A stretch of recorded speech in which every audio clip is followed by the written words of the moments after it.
Alrighty, well, I am heading out today. Today we are going to be seed starting, so we're not going to be doing a ton of seed starting yet. We're just going to do eucalyptus today because that is a variety that, takes a little bit longer to germinate. We've been seeding eucalyptus for years. We have a lot of experience with seeding it, and let me tell you, it is super easy, and we believe that after you watch this video, you can also seed eucalyptus and have your own plants growing in your home or in your greenhouse to then place out into your gardens and enjoy. So right now I'm walking towards one of our storage areas to grab some of my seed trays, so that's why we're moving around and walking. I got them into the greenhouse, so you're probably wondering, why do I like starting seedlings in this size of a tray? That's been a big question. Most of our stuff now we do start in a little bit of a larger cell, but I love using these trays for slow germinators. For seeds that take a really long time to germinate, this is my favorite size. It's small, and you're probably wondering why. There's just enough soil for a seed to start. It's super easy for that seed to get a start, to get a root structure. It's not sitting in all this wet soil, which makes it prone to overwatering, fungus, you get gnats, you get other bad bugs that, pop up and arise. And sometimes they get nutrient deficient because they're sitting in that same soil for a long time, because in order to bump it up, you want that entire plant to root through the soil that was provided for it. And plants need different nutrients from the time that they're seedlings to the time that they're starting to grow as a plant. So once the root is all the way grown in here, for those slow germinators, they have to sit here for a while. But at least they don't have to sit here as long as they would have to if they were in a lot larger of a cell. So as soon as they're done being rooted, then you bump them up into the next step, the next size up. And when you bump them up into the next size up, you give them that type of soil where they need more of those nutrients needed for their next stage of growth. And that's what's really nice about these. I feel like our germination is always good. We speak from experience. I've been seeding my entire life, but this is something that I will not budge on. And we do use other size trays for other varieties, so like herbs or fast germinating items, because if they germinate fast and they root fast, that's perfectly fine. But for seeds that are slow germinators, these are amazing. You don't end up with all of these problems, all of these overwatering and other things that end up happening with your seedlings that go wrong very easily. Because a lot can go wrong when you're seeding, but don't let that deter you, and have fun. But if you already have something that works for you, then do it. Like, don't fix things that aren't broken. If you have a process and you get to the same finished result, stick with it. When I start seeds, I always want to start with a really nice germination mixture.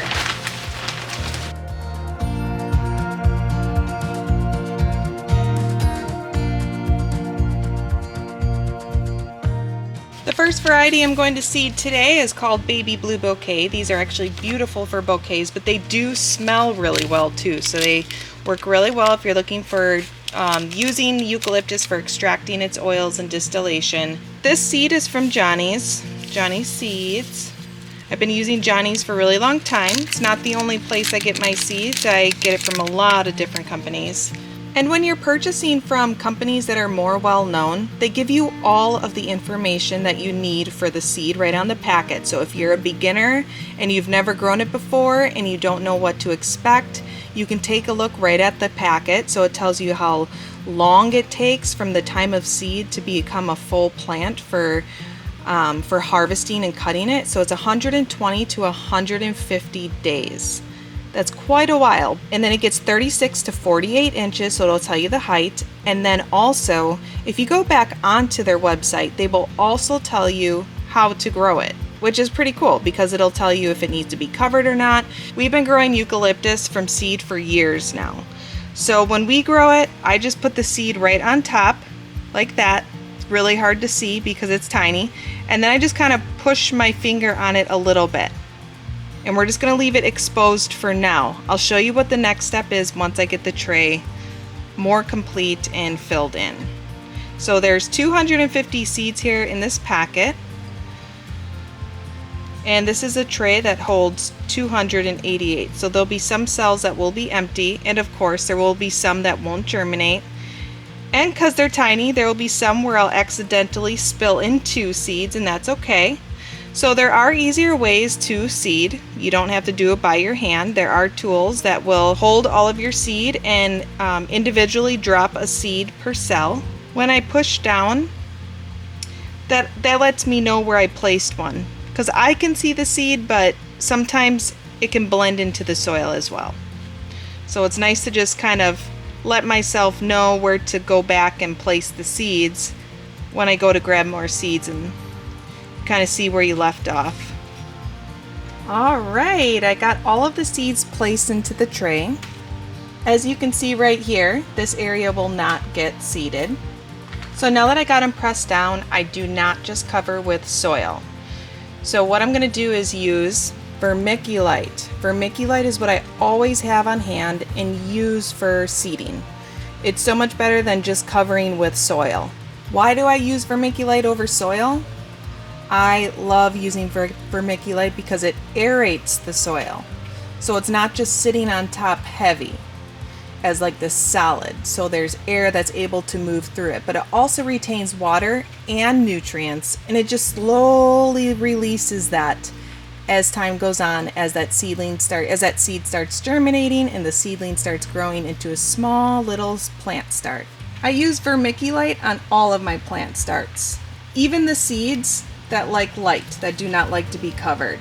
So say if I was seeding something that did not like to be covered, I wouldn't even be pressing it down. I would just lay it on top, but I would lightly and finely just dust a dusting of it on top, just to retain that moisture just a little bit, because when you're seeding seeds that do not like a lot of coverage, they can dry out really quickly and you can lose your seeds really fast. And a lot of seeds aren't very cheap these days, unless you're of course saving your own seeds, which we do try to do, but it's also really nice to get new seeds every year and try new varieties. But like I said, we've been growing eucalyptus for a really long time. This is how we grow it, and it's always, been a really easy way. And as you can see, anyone can do it. You guys can do it. Just, go get some materials.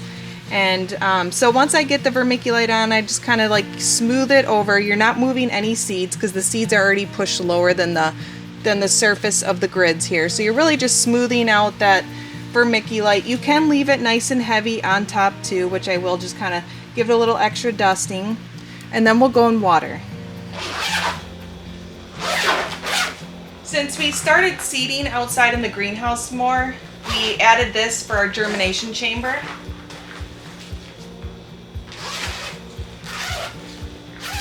If you watched our older seed starting video, we have always used a germination chamber, but in the house we used Ziploc bags. And we show that in the video. I can put the link right up here. And the video will pop up after this video as well, so that way you can kind of see those tips for indoor growing.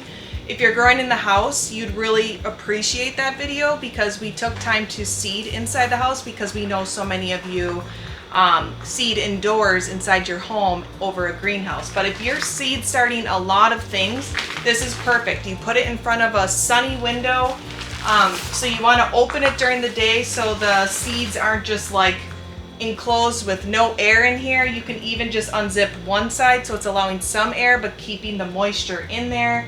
The whole point of a germination chamber is to create a lot of steam, like a lot of warm humidity steam. It forces those seeds to pop faster and germinate faster. So if you're looking for something to germinate a lot quicker and evenly, this is perfect. So for now, this is where we're going to place them, but first we gotta water.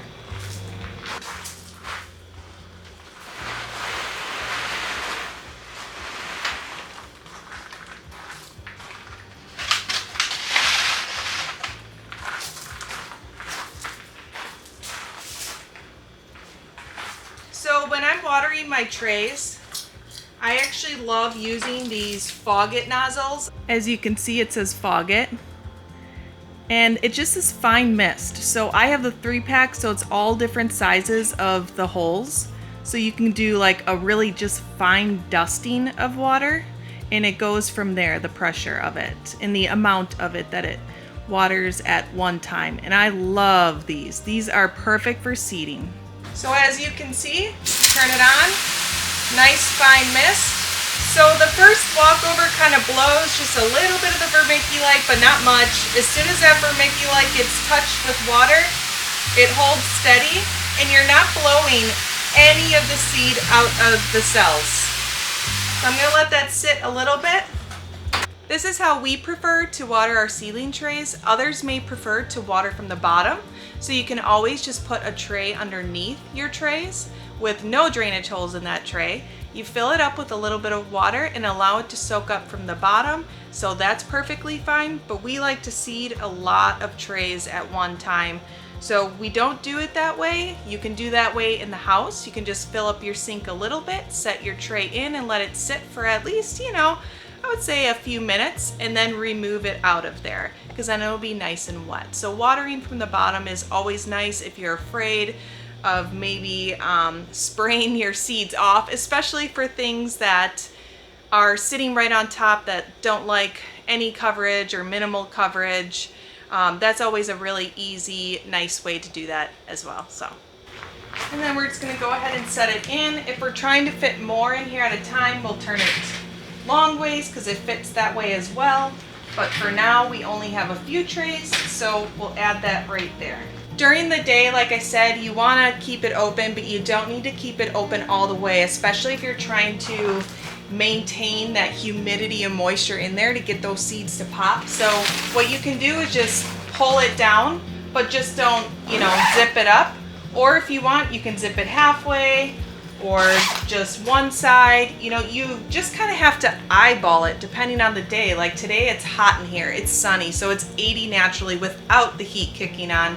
And it's about 30 something outside right now. And so it naturally is already nice and warm and humid in here. So by just kind of pulling this down and maybe zipping it to about there, it'll gather a lot of nice humidity and moisture to get these seeds started. So that way they can germinate for us and create some beautiful eucalyptus. And then we'll see how it goes from there. Well, I hope you guys enjoyed this easy tutorial on how to start your own eucalyptus trees, and I hope you guys find it easy. What it naturally comes down to is the care that you give your seeds from the time that you seed them to the time that they germinate, and just really allow them to grow and take care of them, and don't forget to water them. So if you're seed starting in your home, you're gonna love this suggested video right here.